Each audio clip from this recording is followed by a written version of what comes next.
এবার জন্মাষ্টমীতে আমি রাধা না সেজে আমাদের গোপু সোনার জন্মদিনের উপহার বানালাম, তাও আবার নিজের হাতে। একটানা দুখানা সিংহাসন বানিয়েছি, তবু আবার একদিনের মধ্যে।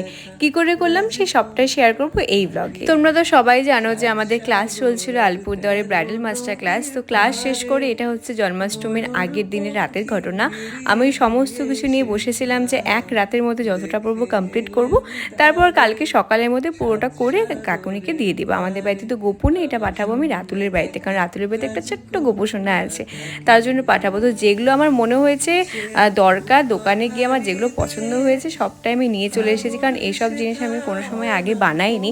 তো আমার সেভাবে কোনো রকম আইডিয়া ছিল না, তো ডিজাইন যেভাবে ভেবেছিলাম, প্ল্যান করেছিলাম, সেই আন্দাজে দোকানে গিয়ে যেগুলো আমার পছন্দ হয়েছিল আমি সব রকম জিনিস নিয়ে চলে আসি। অনেক ভেবেচিন্তে আমি ডিসিশন নিয়ে সবার ফার্স্টে আমি চূড়াটাকে কমপ্লিট করবো, কারণ এরকম ধরনের জিনিস ক্রিয়েট করার সময় ভেবেই পাওয়া যায়